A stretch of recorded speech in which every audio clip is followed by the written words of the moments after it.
Olá, boa tarde. Good afternoon. Eu sou a Sônia Guajajara, primeira-ministra indígena do Brasil. Hoje, ministra dos povos indígenas. I am Sônia Guajajara, the first Indigenous Minister of Brazil, and today the first Minister of Indigenous People.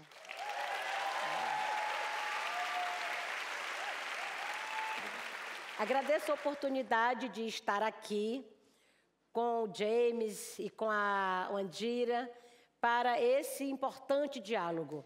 I thank the opportunity of being here today with James and Wandira for this important dialogue. O Ministério dos Povos Indígenas é resultado de uma longa luta dos povos indígenas no Brasil, que se traduz hoje em um ministério global. The Ministry of Indigenous People is the result of a long struggle in Brazil that today can be interpreted as a global ministry.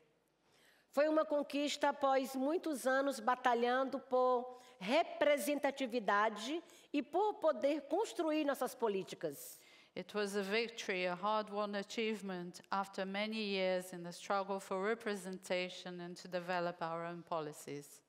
É um ministério que está apenas começando, que enfrenta desafios cotidianos e que tem importantes lutas ainda a serem travadas e que precisa do apoio de vocês. Precisamos, em conjunto, reflorestar mentes em todo o mundo. This ministry is only just beginning, but faces many challenges and has important fights yet to be fought. So it needs the support of you all. Together, we must reforest the minds all over the world.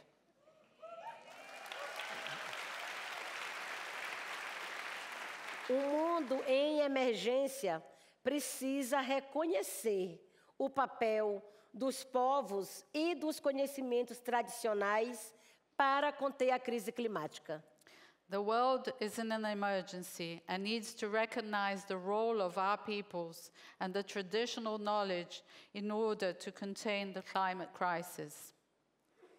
Nós, povos indígenas, somos apenas 5% da população mundial e protegemos 82% da biodiversidade do planeta. Us, indigenous peoples, make up only 5% of the world's population, but protect 82% of its biodiversity. Portanto, proteger os direitos e garantir territórios indígenas é proteger também a biodiversidade. E ainda existem muitas ameaças no Brasil. Sem essa proteção, a humanidade inteira está em risco. Nós não podemos permitir que o aumento da temperatura ultrapasse 1,5 graus na conta global. So to protect and guarantee indigenous rights and territories is also to protect biodiversity. And there are still many threats in Brazil. Without this protection, the whole of humanity is at risk. We cannot allow global temperatures to exceed 1.5 degrees centigrade. Nós já tivemos em 2023 o ano mais quente da história, desde que se começou a registrar as temperaturas. E já começamos este ano com os meses mais quentes. O Brasil vai receber a COP30 em 2023. Queremos ter a melhor e maior representação e participação indígena na história das conferências de acordos ambientais. 2023 has already been the hottest year since records began, and the first few months of 2024 have been even hotter. Brazil will host COP30 in 2025. We want to make sure that we have the best and the largest indigenous participation in the history of environmental agreements, with indigenous women playing a leading role. E com o protagonismo das mulheres indígenas. again with indigenous women playing a leading role. Vamos chegar com um grupo de diplomatas indígenas para fazer a incidência direta nos debates. Afinal, a COP recém começou a falar da transição justa e da redução dos combustíveis fósseis. Temos muito a avançar em justiça climática, em proteção ambiental da biodiversidade e em direitos humanos, que precisam crescer e ir para o centro dos acordos. There will be a group of indigenous diplomats that will directly influence debates. After all, COP has only just started to talk about transition and a reduction in the use of fossil fuels. There is a long way to go in terms of climate justice, environmental protection, biodiversity, and human rights. These topics need to be priority and take center stage in the agreements. É preciso olhar para a Amazônia e tantos outros biomas e olhar também a diversidade cultural dos povos e territórios que ali existem e que muitas das vezes estão pagando com a própria vida para garantir essa floresta em pé. We need to look towards the Amazon and other biomes and pay attention to the cultural diversity of peoples and territories that already exist. Many peoples are paying with their own lives to ensure that the forest remains standing. No meu discurso de posse, logo no início do governo, eu usei uma expressão muito importante e que move ainda o Ministério dos Povos Indígenas, que é nunca mais um Brasil sem nós. In my inauguration speech at the beginning of the government, I used an expression which is very important and which still motivates my ministry, and that is, never again shall we have a Brazil without us. Obrigada.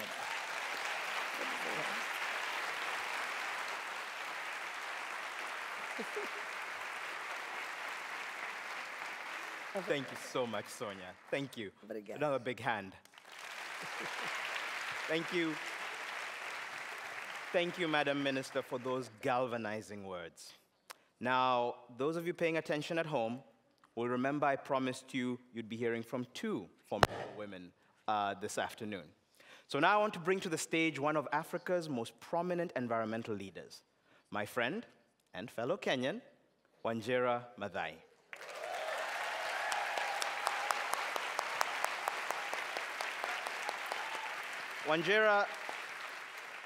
Wanjira has spent over 20 years empowering African voices on the front lines of climate change, particularly women and youth, and championing African-led solutions to the global climate crisis.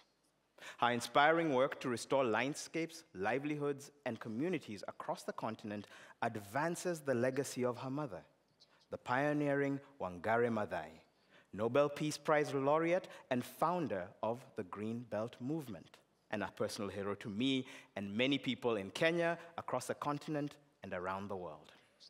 Welcome, Wanjira.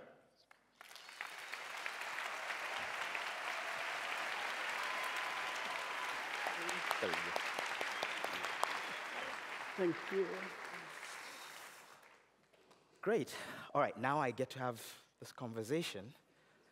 Wanjira, we heard the minister give such a powerful opening, anchoring this conversation in the amazing work that is happening in Brazil. Would love to hear your reflections from your vantage point on some of the points that she raised.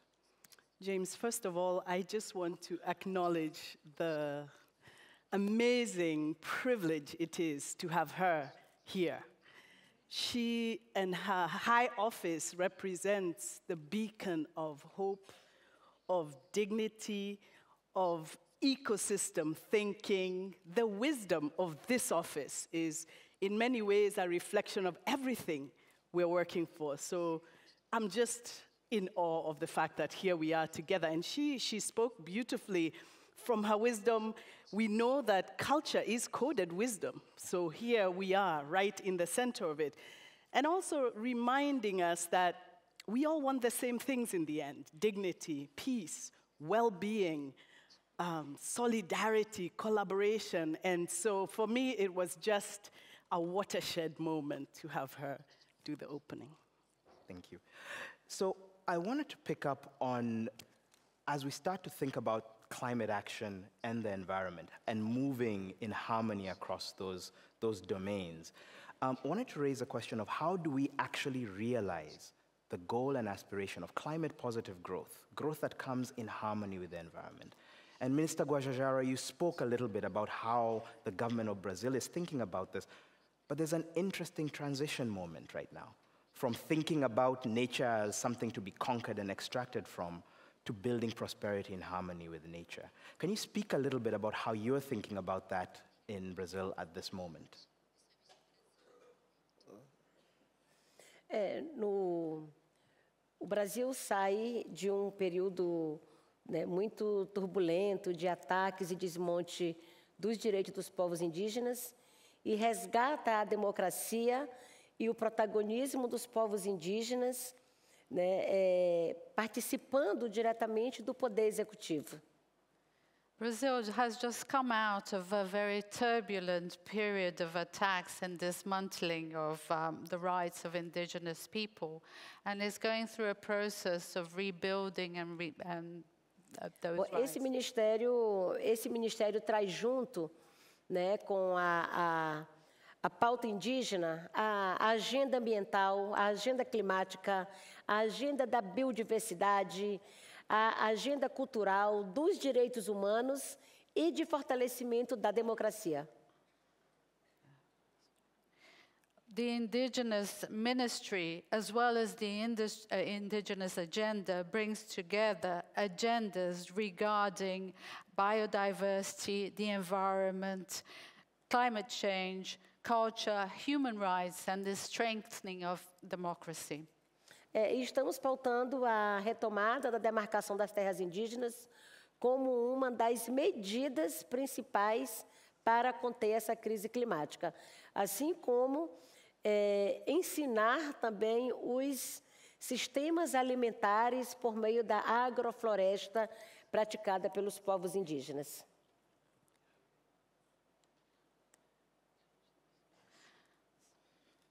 We are working as one of our main priorities with the demarcation of indigenous land as a way of combating climate crisis, and also teaching ways of addressing this through agroforestry for changes in the environment. Excellent. Well, I'll pick up on that. Wanjira, in Africa, peoples and communities across the continent are feeling the brunt of climate change and lack the resources to protect themselves, and yet need also to raise their livelihoods and get dignified opportunities for work. How do you see that playing out? What are the levers that you're working to pull in places like the Congo Basin, so critical to global climate goals, and yet a place where we do need to do substantial work on livelihoods? No, that's absolutely right, James. One of the things I am concerned about is this growing separation of climate and development, because we really have to see these things as two sides of the same coin, especially for the most vulnerable, the emerging economies.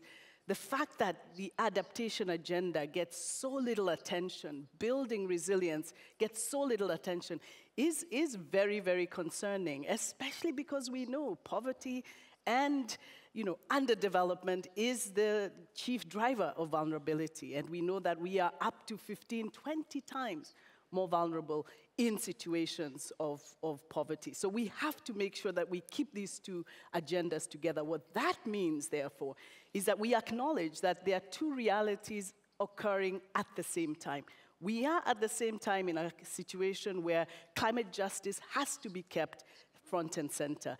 A lot of communities suffering the brunt have done the least, suffering the most can do the least about it. But there are also real opportunities. And so for us, at least at the World Resources Institute, it is a priority to look at market drivers that are also incentivizing restoration, for example. We have tree-based businesses that are emerging, entrepreneurship that is emerging from the largest and fastest growing workforce in young people. We have to invest in those sorts of opportunities that do both agricultural, restorative, but also market-based income generation. Fantastic. I'm listening to you speak, and I'm reflecting on the past year and a half. And if you have been paying attention to the news, one of the challenges has been the ongoing, almost endless drip, drip, drip of stories unveiling the dark side of some of supposedly the well-intended climate interventions on the continent. It doesn't go a month without another carbon credit project that is responsible for indigenous peoples being displaced or is accused of greenwashing and so on. And it seems to me like some of that springs from an outdated model of conservation and care for nature that says this is something that is done to African landscapes, for the people maybe, but actually in exclusion of them.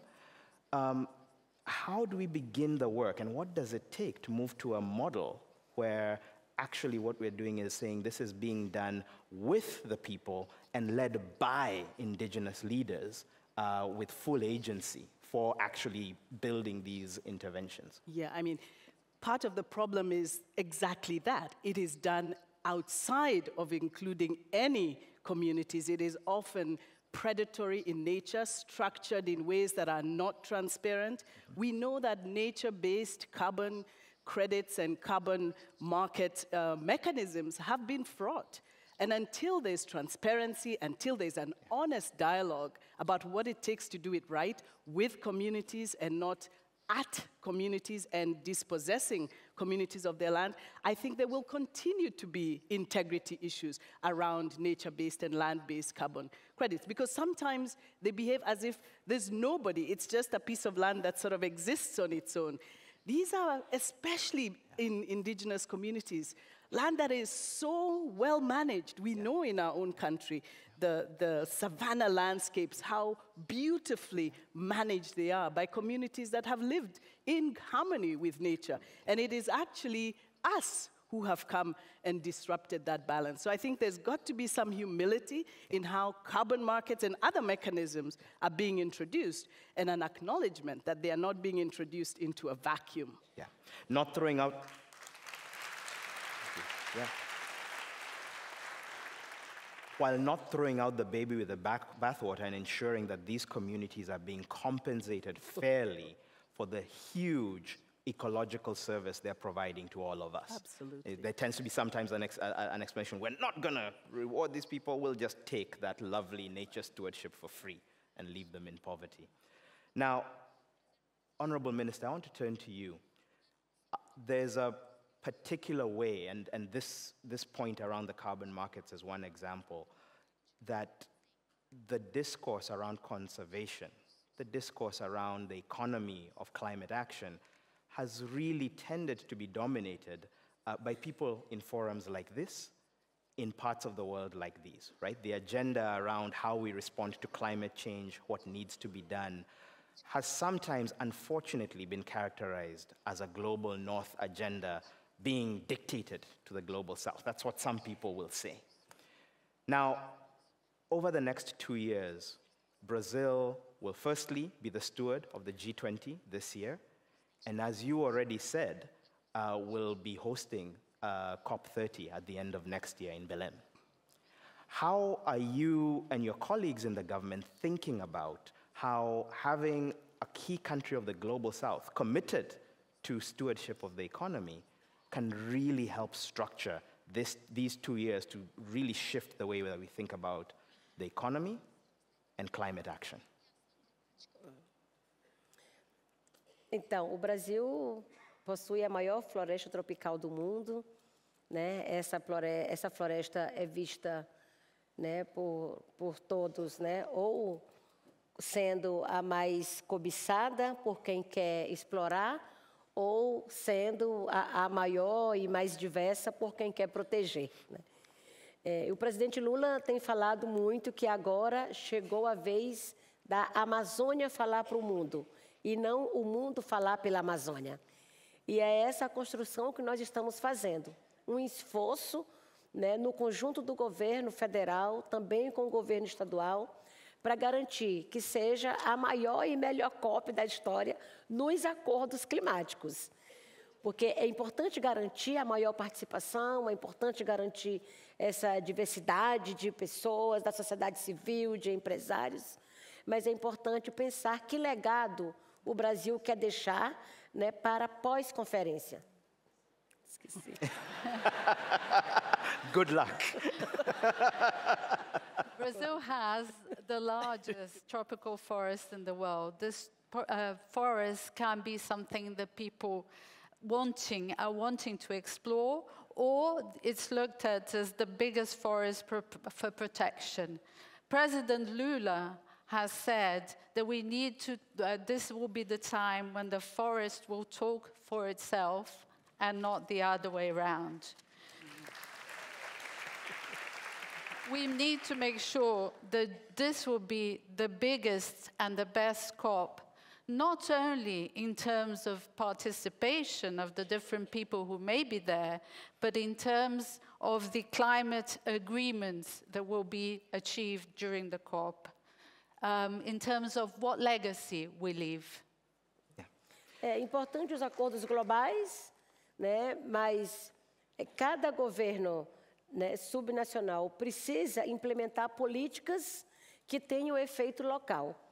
Né? Então, para isso, nós queremos chegar também já com a redução do desmatamento no Brasil, que é uma das metas do presidente Lula para reduzir já os efeitos das mudanças climáticas. Então, temos a meta de zerar o desmatamento ilegal até 2030, né, e zerar o desmatamento na Amazônia, né, nos anos subsequentes. Né. Então, estamos trabalhando agora já para aumentar cada vez mais a redução do desmatamento com medidas efetivas e a gente já chegar na COP30 com alguns resultados.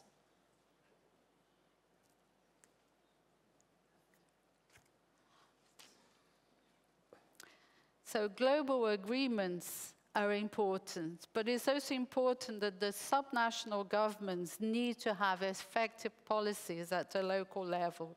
So in this way, we can reduce reforestation.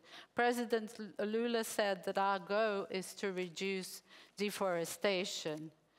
And the goal is to get to zero illegal deforestation by 2030 and zero total deforestation in the Amazon from years onwards. For us to be able to increase the reduction in reforestation, we need to have effective measures, which we hope to have something to show in place by COP30. Okay, wow.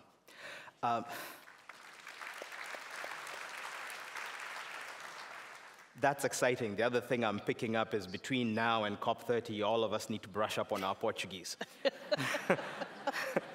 So we can hear all of this in the original voices that are so powerfully holding this agenda.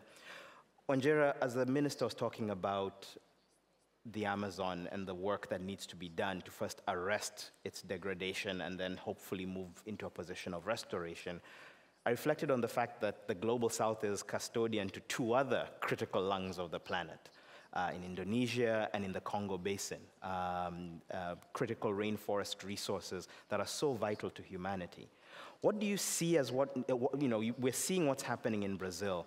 What needs to happen or is happening in these other critical assets of the world, and what can we all be doing to lean into this critical moment of preserving and hopefully restoring them?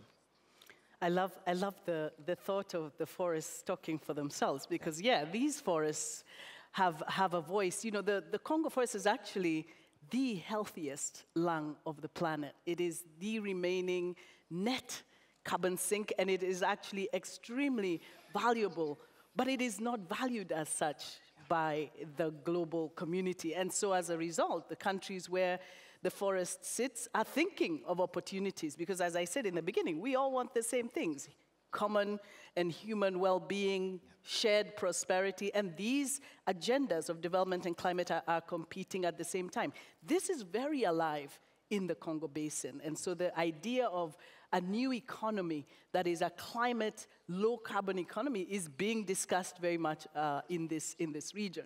What we must do, though, is to think of the value of the Congo Basin beyond its carbon sink value. Yeah. We know that there are so many amazing things that the forest does for us. One of my favorite recently, Frances Seymour wrote this paper, Beyond Carbon, and she talked about the aerial rivers that the Congo Basin replenishes the Nile.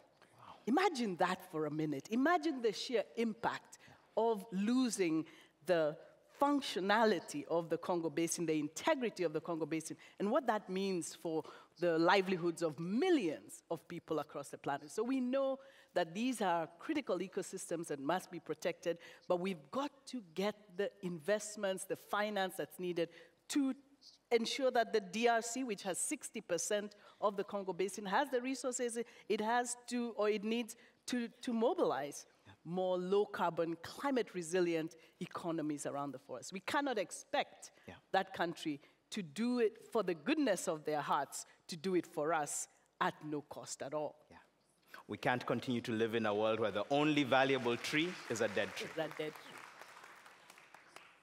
So we talk a lot, and I'm looking out at this group of people, and I think a lot of them identify as systems orchestrators or working in systems change. They're engaged in complex interplays of various drivers, the bioeconomy and how various aspects of it interact with each other. And it can all seem very complex and very new, and a huge departure from how we've tried to do our work in the past. But Sonia, I want to come to you, because it's also very much aligned with ancient wisdom. This is the logic, this is the insight that drove our ancestors in all of these places living in harmony with nature in terms of their work. How do we connect this sophisticated scientific language to that deep ancestral and historical wisdom that our indigenous peoples are the custodians of? Acho que, primeiro, nós estamos alertando para o cuidado com a apropriação desses conceitos, por exemplo, da bioeconomia, da sustentabilidade, né? E não ser confundido com práticas de monoculturas, por exemplo, que se defende uma soja sustentável. Atividade, né, de exploração mineral que se defende uma mineração sustentável. Para nós, isso não existe, né? Então, para nós, a bioeconomia, a gente tem chamado dos produtos da sociobiodiversidade, que são produzidos por pessoas e que têm valores e não apenas preços.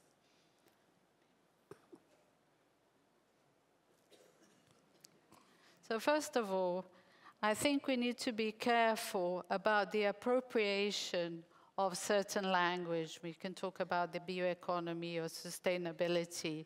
So it's important not to confuse that with the monoculture of things like soya, when we talk about, for example, sustainable soya or sustainable mining.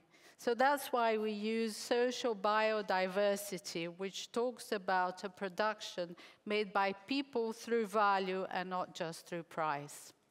Fantastic. Thank you. Wanjira, I'm getting goosebumps listening to the minister, and I was reflecting, listening to her speak, an activist connected to the land, connected to history, connected to the history of her people, committed to making a change, entering the world of politics and activism, facing a lot of pushback, but pushing through and achieving a whole range of firsts. And I was like, I've read that somewhere before. And I think you grew up with a story like that.